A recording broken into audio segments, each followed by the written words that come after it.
Hello friends, एक बार और आपका स्वागत है उपज क्लासेस के डिजिटल प्लेटफॉर्म पर। हमने कल पशु परिचर से संबंधित कुछ महत्वपूर्ण प्रश्नोत्तरी को हल किया था और हम आज भी इसी प्रश्नोत्तरी का क्रम कंटिन्यू रखेंगे। तो देखते हैं आगामी प्रश्नों को। अच्छा फ्रेंड्स, पहला प्रश्न है, काठियावाड़ी, मारवाड़ी एवं स्पीति आदि किस पशु की भारतीय नस्ल है, इंडिजीनियस ब्रीड्स है? ऑप्शंस है सुअर, बकरी, ऊंट, घोड़ा। अब आपको इनमें से चूज करना है कि ये ब्रीड्स किन की है। अच्छा, अपने पशु परिचर के सिलेबस में गाय, भैंस, भेड़, बकरी, ऊंट, इसके अलावा अन्य घोड़ा, सुअर, ये पशु भी सम्मिलित है। तो इसमें आंसर होगा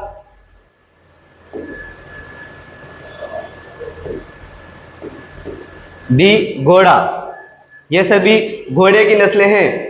अच्छा, काठियावाड़ी नस्ल गुजरात में पाई जाती है, गुजरात के काठियावाड़ में पाई जाती है। मारवाड़ी नस्ल पश्चिमी राजस्थान में देखी जाती है एवं स्पीति हिमाचल प्रदेश के पहाड़ी क्षेत्रों में पाई जाती है, जो बोझा ढोने में काम आती है। चलते हैं फ्रेंड्स नेक्स्ट क्वेश्चन की तरफ। नेक्स्ट क्वेश्चन है फ्रेंड्स, घोड़े के बधियाकृत नर को कहते हैं। इसमें ऑप्शंस है कैपोन, वेडर, बुलॉक, गेल्डिंग।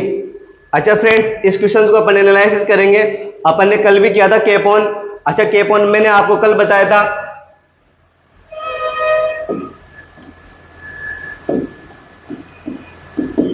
कैपोन बधियाकृत मुर्गे को कहा जाता है, वेडर बधियाकृत भेड़ को कहा जाता है। ऐसे ही बुलॉक बधियाकृत गाय के लिए शब्द प्रयुक्त होता है। और अपना आंसर हो जाएगा, आप समझिए, डी, गेल्डिंग। घोड़े के बधियाकृत नर को गेल्डिंग कहा जाता है। ओके फ्रेंड्स, अब चलते हैं नेक्स्ट प्रश्न पर। अच्छा, नेक्स्ट प्रश्न है फ्रेंड्स, मुर्गी की भूमध्य सागरीय वर्ग की नस्लें हैं। ऑप्शंस है ए, कड़कनाथ, बी, असील, सी, मेवाड़ी, डी, व्हाइट लेगहॉर्न। अब देखते हैं, इन ऑप्शंस को एनालिसिस करते हैं एक बार। अच्छा, कड़कनाथ तो आप जानते हो मध्य प्रदेश की नस्ल है। कड़कनाथ के बारे में आपने सुना होगा, काली मुर्गी, काला मांस, कड़कनाथ। ओके। अच्छा, असील, असील छत्तीसगढ़, उड़ीसा आदि क्षेत्रों में देखने को मिलती है और इसको फाइटिंग स्पोर्ट्स के लिए पाला जाता है। आपने सुना होगा मुर्गों की लड़ाई करवाई जाती है, ये एक तरह का खेल है। अच्छा, अगली ब्रीड है मेवाड़ी। मेवाड़ी राजस्थान में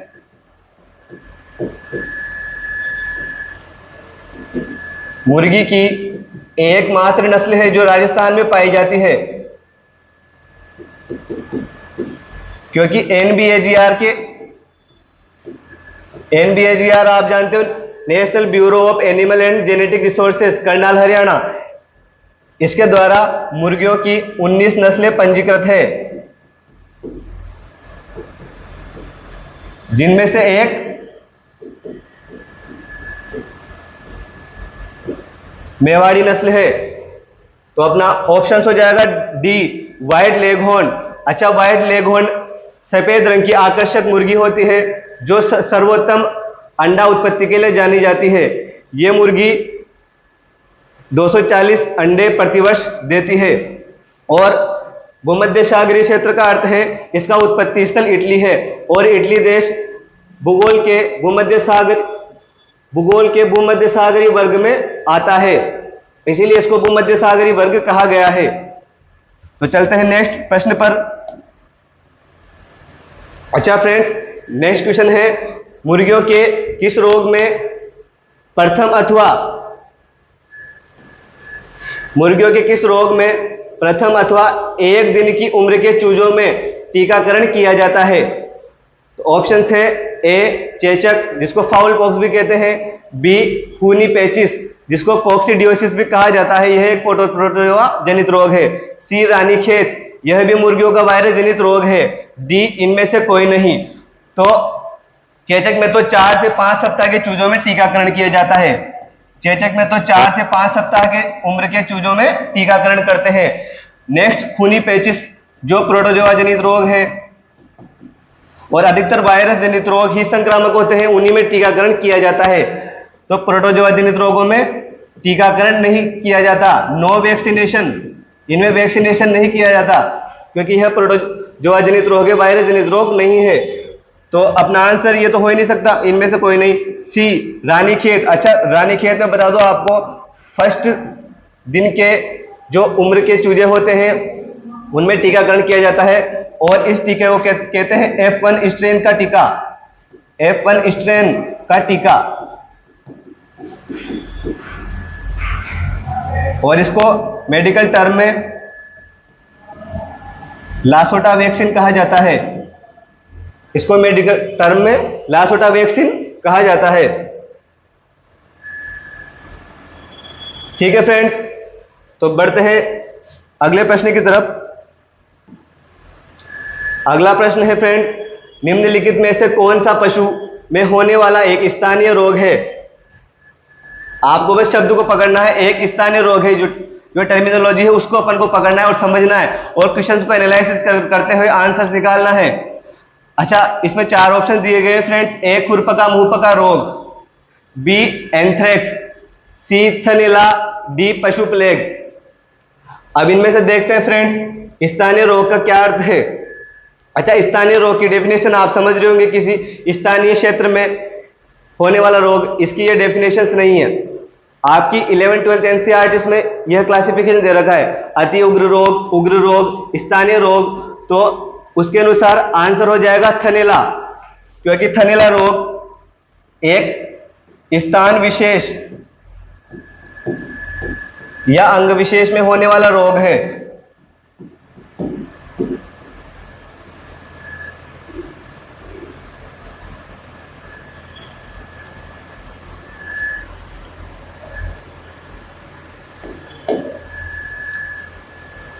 सॉरी, थनैला रोग एक स्थान विशेष में होने वाला रोग है।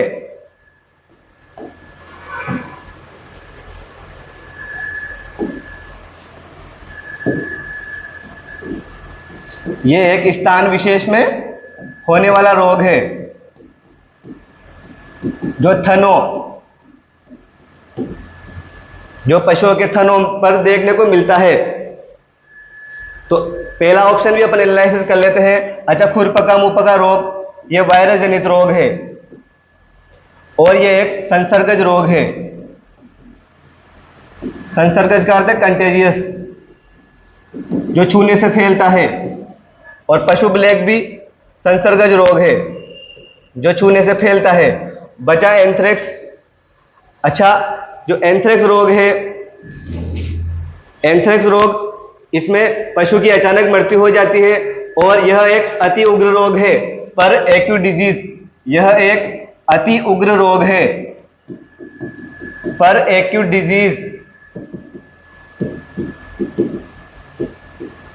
यह अचानक फैलता है और कभी कभी तो पशु में लक्षण भी प्रकट नहीं होते और उसकी आकस्मिक मृत्यु हो जाती है। यह प्रश्न आया हुआ है कि एंथ्रेक्स में आकस्मिक मृत्यु देखने को मिलती है और इसमें पोस्टमार्टम नहीं किया जाता।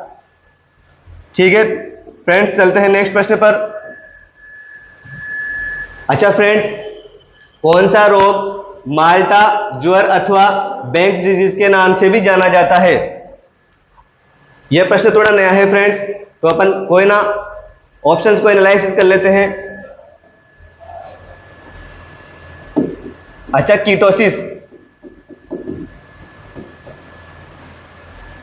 कीटोसिस रोग पशुओं के आहार में ग्लूकोज की कमी या उनको प्रोटीन युक्त आहार अधिक देने से होता है। मेनली ग्लूकोज की कमी रहती है। टिक फीवर आप जानते हो, इसको बेबिसियोसिस भी कहते हैं। यह प्रोटोजोआ जनित रोग है। ब्रुसेलोसिस, इसको संक्रामक गर्भपात रोग कहा जाता है, क्योंकि इसमें पशु का गर्भपात हो जाता है। और ब्लैक क्वार्टर आप जानते हो, ये क्लोस्ट्रीडियम शोवियाई, यह क्लोस्ट्रीडियम शोवियाई नामक जीवाणु द्वारा होता है। तो इसमें आपको बता दूं, जो ब्रुसेलोसिस है उसको संक्रामक गर्भपात कहते हैं और उसको माल्टा ज्वर कहते हैं। माल्टा एक भूमध्य सागरीय देश है जहां इसको सर्वप्रथम देखा गया था, इसलिए इसको माल्टा ज्वर कहा जाता है दोस्तों। नेक्स्ट, इसको बैंक्स डिसीज क्यों कहा गया? एक डेनिश वेटरनरी डॉक्टर है, बैंक्स, एक डेनिश वेटरनरी डॉक्टर है, उनके नाम पर इस रोग का नाम बैंक्स रोग रखा गया, क्योंकि इन्होंने सबसे पहले ब्रुसेलो एबोर्टस, अच्छा एबोर्टस का अर्थ यही होता है एबोर्शन, एबोर्टस का अर्थ है एबोर्शन, ये एबोर्शन कर देता है मादा गायों में, गर्भपात हो जाता है, उनका संक्रमण से होता है। जो ब्रुसेला जीवाणु की खोज बैंक्स नामक वैज्ञानिक ने, मतलब वेटरनरी डॉक्टर ने की थी, जिन्होंने बताया कि ब्रुसेलो नामक जीवाणु पशुओं में संक्रामक गर्भपात का कारण होता है। यह खोज करी थी 1887 में। तो चलते हैं फ्रेंड्स नेक्स्ट क्वेश्चन की ओर। अच्छा, नेक्स्ट क्वेश्चन है फ्रेंड्स, हीपर काफ को कहते हैं, यहां पर रिक्त स्थान है तो यहां पर बताना है कौन सी जो टर्म है इसमें फिट होती है। इसमें चारों ऑप्शंस देखते हैं। नर युवा बैल, मेल यंग बुल, वयस्क गाय अडल्ट काउ, पहले प्रसव से पहले युवा मादा गाय, young male cow after first pasteurisation. Last option है पहले स्तनपान के बाद गाय, cow after first feeding milk. तो इनको ऑप्शंस को एनालिसिस करते हैं फ्रेंड्स। अच्छा, इसमें ऑप्शंस है, इनको एनालिसिस कर लेते हैं अपन एक बार।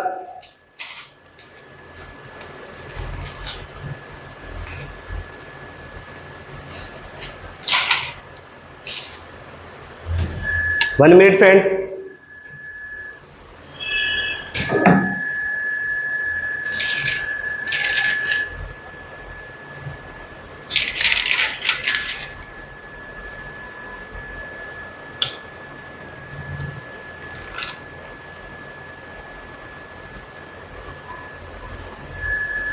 अच्छा, तो देखते हैं फ्रेंड्स, सॉरी।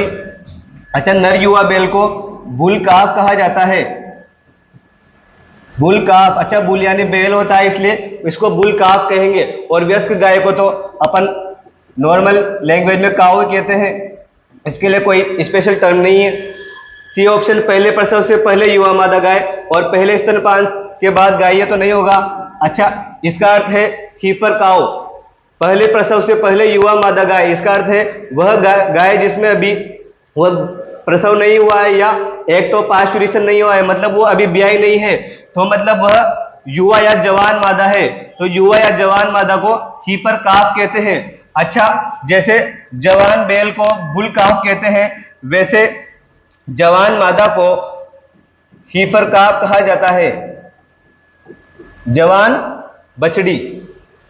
ठीक है फ्रेंड्स, चलते हैं नेक्स्ट क्वेश्चन पर। नेक्स्ट प्रश्न है, निम्नलिखित में से किस पशुओं में दोपहर के समय श्वसन दर बढ़ जाती है? इसमें रेस्पिरेशन रेट बढ़ जाती है दोपहर के समय, दोपहर के समय रेस्पिरेशन रेट बढ़ जाती है। तो इसमें ऑप्शन है गाय, भैंस, ऊंट, कुत्ता। अच्छा, गाय भैंस में तो आप जानते हो इतना उनमें श्वसन दर नहीं बढ़ती। अधिकतर जो ऊंट है वह रेगिस्तानी क्षेत्रों में पाया जाता है, इसको रेगिस्तान का जहाज भी कहते हैं। अच्छा, ऊंट में टेम्परेचर 99 डिग्री फ़ारेनहाइट होता है और श्वसन दर, श्वसन दर का अर्थ है यह 5 से 7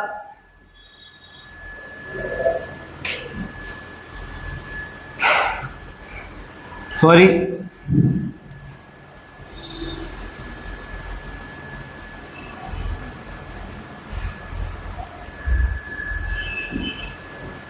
ये 5 से 7 प्रति मिनट श्वास लेता है। तो होता क्या है कि दोपहर के समय, आफ्टरनून के समय यह अपनी श्वसन दर में वृद्धि कर लेता है ताकि बॉडी का टेम्परेचर ठंडा हो जाए, इसीलिए इसमें श्वसन दर बढ़ जाती है। ठीक है, चलते हैं फ्रेंड्स नेक्स्ट प्रश्न पर।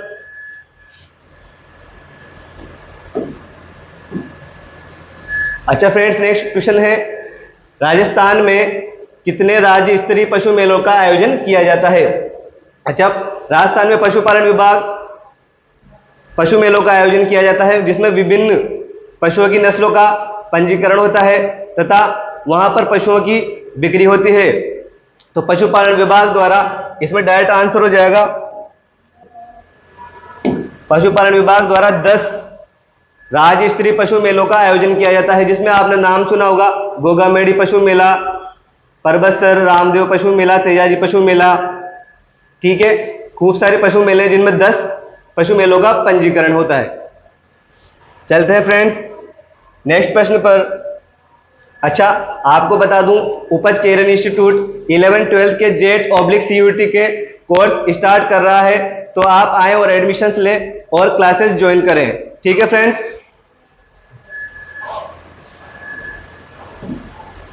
ठीक है फ्रेंड्स, चलते हैं नेक्स्ट क्वेश्चन पर। नेक्स्ट क्वेश्चन है, पशुओं के शरीर का सामान्य तापमान कितने डिग्री फ़ारेनहाइट बढ़ने से सामान्य बुखार की श्रेणी में आता है? आपको बताना है कि पशु का जो सामान्य तापमान है उससे कितना डिग्री सेंटीग्रेड टेम्परेचर बढ़ेगा, तब जाके वो सामान्य बुखार, अच्छा सामान्य बुखार को कहते हैं मध्यम बुखार, मध्यम बुखार की श्रेणी में आता है। तो इसको अपन देख लेंगे फ्रेंड्स।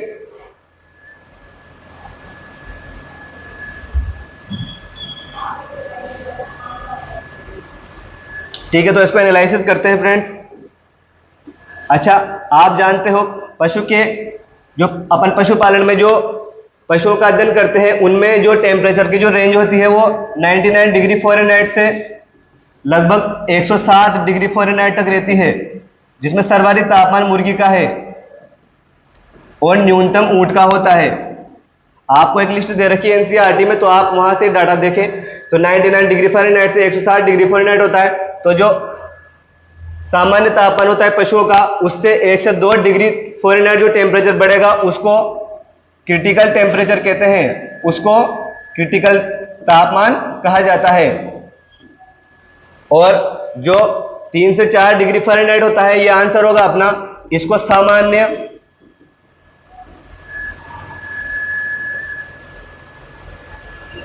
सामान्य बुखार की श्रेणी में रखा गया है। ये सामान्य बुखार या मध्यम बुखार की श्रेणी में आएगा ये तापमान। और जो 5 से 7 डिग्री फ़ारेनहाइट है,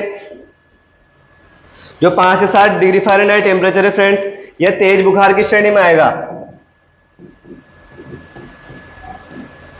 और जो अंतिम है यह घातक बुखार है, जिसमें पशु की डेथ हो सकती है, जिसमें पशु की मृत्यु हो जाएगी, क्योंकि पशु इतना टेम्परेचर सहन नहीं कर पाएगा। लगभग 111 से 12 डिग्री फ़ारेनहाइट के आसपास ये टेम्परेचर होगा, तो पशु का बॉडी टेम्परेचर बहुत ज़्यादा हो जाएगा, तो वह इसे सहन नहीं कर पाएगा। ठीक है, तो चलते हैं फ्रेंड्स नेक्स्ट क्वेश्चन पर। अच्छा, नेक्स्ट क्वेश्चन फ्रेंड्स, राष्ट्रीय मांस अनुसंधान केंद्र नेशनल रिसर्च सेंटर, अच्छा यहाँ फुल फॉर्म नहीं है, national research centre on meat मांस कहाँ पर स्थित है? आपको बताना है ये चारों जो रीजन्स हैं, जो क्षेत्र हैं, उनमें से कहाँ पर राष्ट्रीय मांस अनुसंधान केंद्र है। अच्छा, आपको बता दूं यह आईसीआर के अंतर्गत आता है और यहाँ पर मांस की प्रोसेसिंग, मांस में वैल्यू एडिशंस, मांस का प्रोडक्शन, यूटिलाइजेशन, उनकी उपयोगिता कैसे बढ़ाएं, उन पर रिसर्च की जाती है। यहाँ पर विभिन्न प्रकार के पशुओं पर रिसर्च, पशुओं के मांस पर रिसर्च की जाती है। तो अच्छा, ऑप्शन एनालिसिस कर लेते हैं एक बार। जोड़बीड़ बीकानेर तो आप जानते हो, national research centre on camel, यह ऊंट का अनुसंधान है। अगला Bhubaneswar Orissa, national research centre on women in agriculture,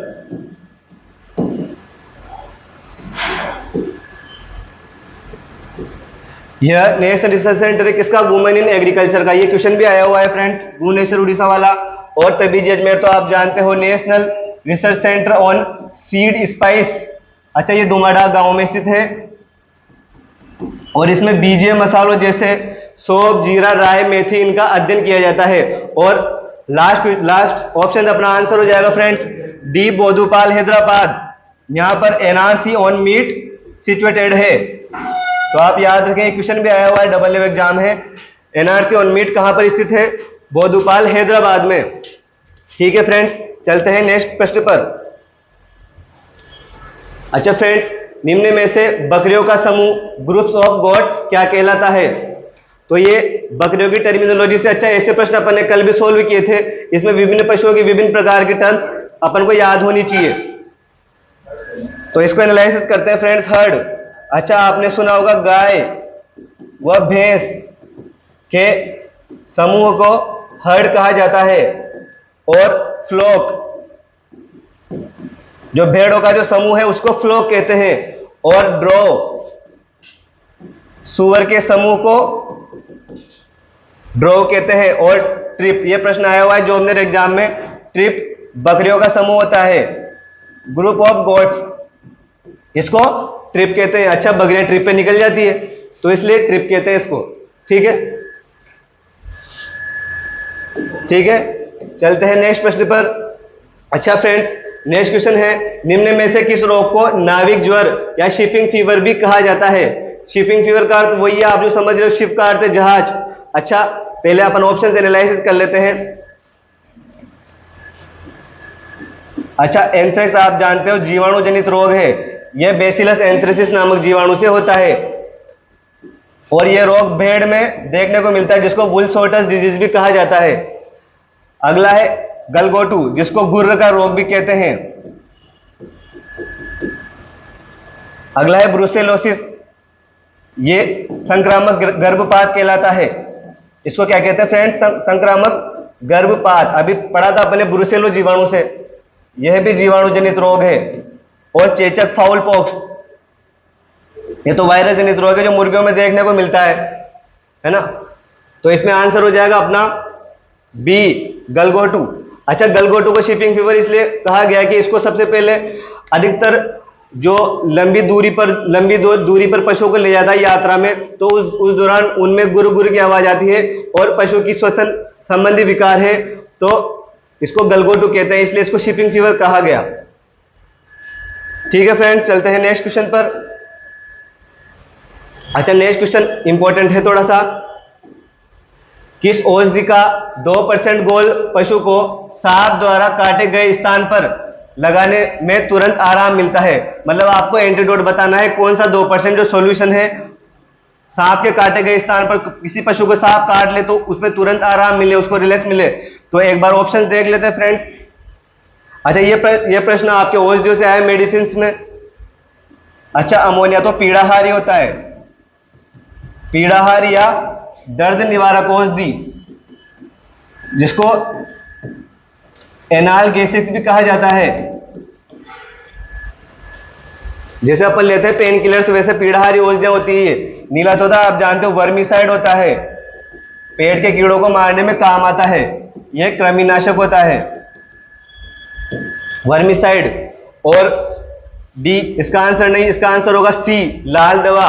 लाल दवा इसको कहते हैं सर्वोत्तम विघ्नक, इसको सर्वोत्तम विषगन कहा जाता है। यह एक तरह का एंटीडोट है जो पशुओं को सांप के काटने पर उसको रिलैक्स फील करता है वो पशु। ओके फ्रेंड्स, तो चलते हैं नेक्स्ट प्रश्न पर। अच्छा फ्रेंड्स, नेक्स्ट प्रश्न है, गाय के दूध में भैंस के दूध, अच्छा अच्छे से देखना, गाय के दूध में भैंस के दूध की मिलावट का पता लगाने हेतु प्रयुक्त परीक्षण है। अच्छा, इसमें यूं भी कह सकते हैं प्रश्न को, एक पशु के दूध में किसी अन्य पशु के दूध की मिलावट का पता भी लगाया जा सकता है, जरूरी नहीं गाय और भैंस। ठीक है, तो इसमें अपन देखते हैं ऑप्शन एक बार। अच्छा, आयोडीन टेस्ट, ये सब पढ़े होंगे आपने। आयोडीन टेस्ट दूध में स्टार्च की मिलावट के लिए किया जाता है। और नाइट्रेट टेस्ट। अच्छा, वर्षा ऋतु, उसमें नाइट्रिक एसिड होता है तो अम्लीय वर्षा होती है, तो दूध में वर्षा जल की मिलावट का पता लगाया जाता है इसके द्वारा। ठीक है, अगला देखते हैं हंसा परीक्षण। अच्छा, यही अपना आंसर होगा D, clot on boiling, COB test. अच्छा, क्लोट ऑन बॉइलिंग से दूध में खीस, कोलेस्ट्रम, जब मादा पशु ब्याता है तो उससे जो प्रथम लैक्टेशन, जो फर्स्ट लैक्टेशन होता है, जो प्रथम बार दूध देती है, जो पीले रंग का होता है, तो उसको खीस कहते हैं।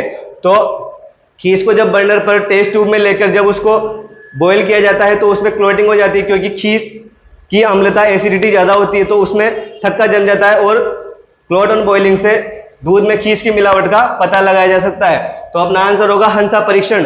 हंसा परीक्षण के द्वारा गाय के दूध में भैंस के दूध की मिलावट का पता लगाया जाता है। ठीक है फ्रेंड, चलते हैं नेक्स्ट प्रश्न पर।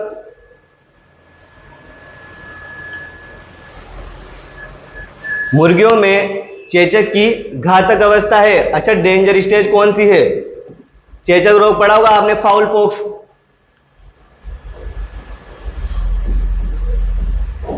ये एक तरह से छोटी माता होती है और इसमें पशु के शरीर पर छोटे छोटे दाने हो जाते हैं, उसमें से बाद में मवाद भी निकलता है और धीरे धीरे उसको सर्दी जुकाम हो जाता है और उसकी डेथ भी हो सकती है अगर उपचार नहीं किया जाए तो मुर्गियों में चेचक की घातक अवस्था, इसको फाउल पॉक्स कहते हैं। अच्छा, ये वायरस जनित रोग है। चेचक एक वायरस जनित रोग है।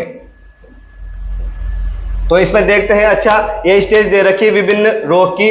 सूखी चेचक, इसको कहते हैं ड्राई पॉक्स। इसको क्या कहते हैं? Dry pox. डिप्थीरिया चेचक, ठीक है, ये डिप्थीरिया पॉक्स कहलाती है।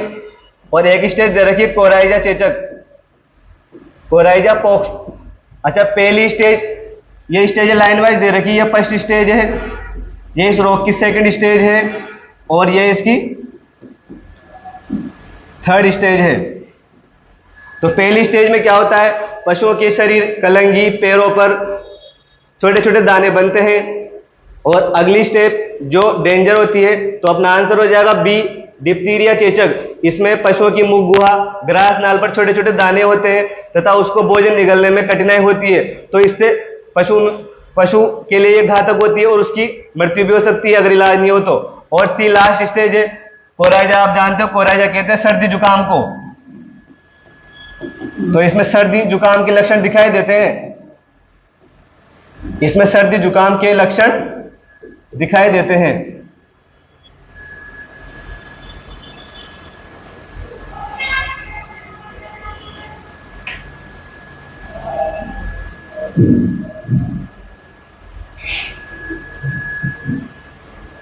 ठीक है फ्रेंड्स, तो इसमें सर्दी जुकाम के लक्षण दिखाई देते हैं। तो ये तीन स्टेजेस होती है, फर्स्ट सूखी चेचक, सेकंड डिप्थीरिया चेचक, सी कोराइजा। तो अपना आंसर हो जाएगा बी, डिप्थीरिया चेचक।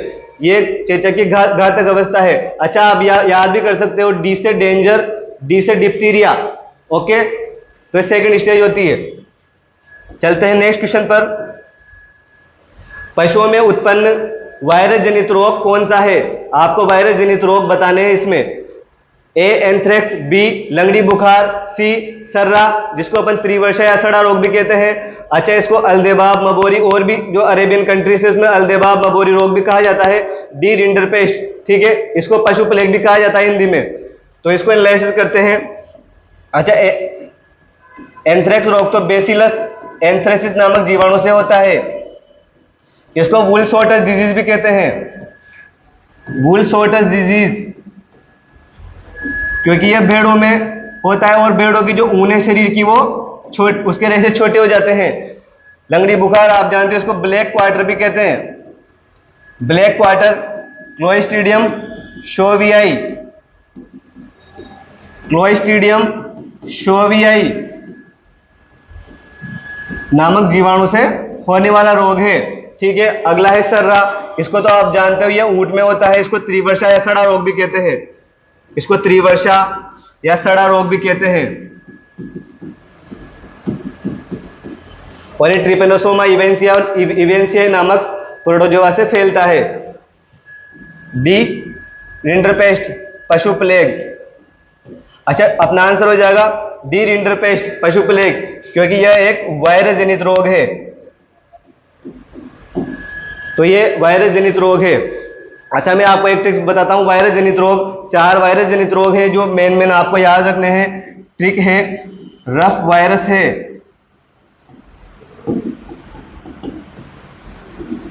रफ वायरस है, आर से हो जाएगा रानीखेत, और आर से हो जाएगा रिंडरपेस्ट पशु प्लेग। ठीक है, और रफ वायरस है, आर से हो गया। ठीक है, अच्छा, रफ वायरस है में पी, सॉरी,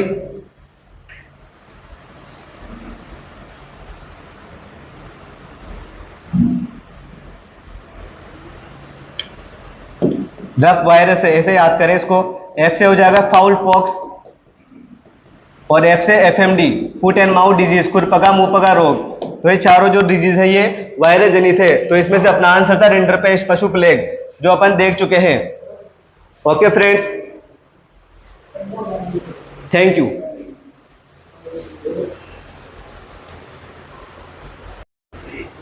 सॉरी फ्रेंड्स, कुछ टेक्निकल समस्या आ गई थी, तो आगे बढ़ते हैं नेक्स्ट क्वेश्चन पर। अच्छा, ये तो अपन ने देख लिया था। नेक्स्ट क्वेश्चन है, निम्न में से बधियाकरण की विधि, किस विधि को रक्त रहित बधियाकरण ब्लडलेस कास्ट्रेशन कहा जाता है? तो इसमें ऑप्शन है फ्रेंड्स, ए रबड़ के छल्लों व इलास्टेटर द्वारा यह एक यंत्र होता है, बी बर्डीजो कास्टेटर यंत्र द्वारा, सी ए व बी दोनों, डी सर्जरी द्वारा जननांगों को हटा देना। अच्छा फ्रेंड्स, आपको बता दूं, जो उपयुक्त जो दोनों विधियां हैं, ये इसको क्लोज्ड विधियां कहते हैं।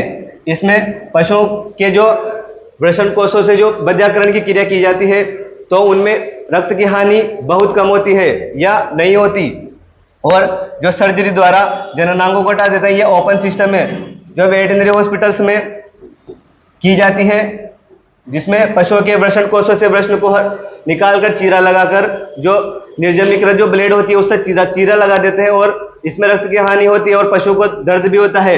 तो जो ए व बी रबड़, इसमें क्या होता है, इलास्टेटर जो यंत्र होता है, इलास्टेटर यंत्र द्वारा पशुओं के वृषण कोषों के ऊपर स्पर्मेटिक कॉर्ड पाई जाती है, उन पर रबड़ के छल्ले डाल दिए जाते हैं, जो एक बिल्कुल निश्चित प्रेशर फोर्स जनरेट करते हैं, जिनसे उनमें स्पर्मेटिक कॉर्ड द्वारा वृषणों में रक्त की आपूर्ति बंद हो जाती है, धीरे धीरे कम हो जाती है, और अंत में ये छल्ले नीचे गिर जाते हैं। तो ये भी ब्लडलेस है। बी बर्डीजो कास्टेटर, यह प्लायड जैसा यंत्र होता है, जिससे भी वृषण कोषों को कुचल दिया जाता है। इसके दो मुंह होते हैं, जिससे वृषण कोषों के जो ऊपर स्पर्मेटिक कॉर्ड होती है उसको कुचल दिया जाता है, जिससे वृषण कोषों में रक्त की आपूर्ति बंद हो जाती है। तो ये दोनों एक ही सिद्धांत पर कार्यरत होते हैं। तो अपना आंसर हो जाएगा सी, ए व बी दोनों। डी तो दर्दनाक क्रिया है जिसमें रक्त की हानि होती है, इसमें शल्य चिकित्सा की जाती है। तो अपना आंसर हो जाएगा ए व बी दोनों। ओके फ्रेंड्स, चलते हैं नेक्स्ट क्वेश्चन पर।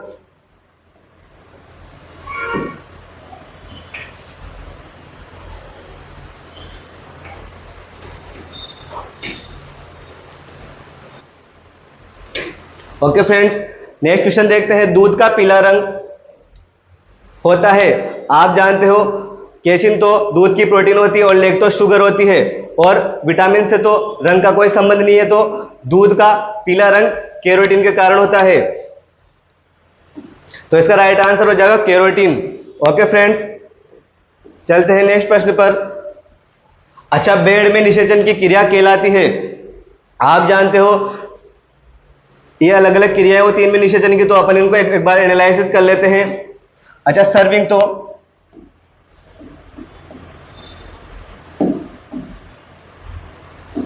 तो गाय में निषेचन की क्रिया होती है। नेक्स्ट टपिंग भेड़ में निषेचन की क्रिया कहलाती है, तो ये अपना आंसर हो जाएगा। और काविंग आप जानते हो गाय के ब्याने या प्रसव की क्रिया को काविंग कहते हैं। तो ये प्रसव हो जाता है या ब्याहना, इसको काविंग कहते हैं। और लेइंग, लेइंग तो मुर्गी में जो क्रिया होती है उसको लेइंग कहते हैं। तो अपना आंसर हो जाएगा टपिंग। ओके फ्रेंड्स, तो भेड़ में निषेचन की क्रिया क्या कहलाती है? टपिंग। ठीक है फ्रेंड्स, धन्यवाद।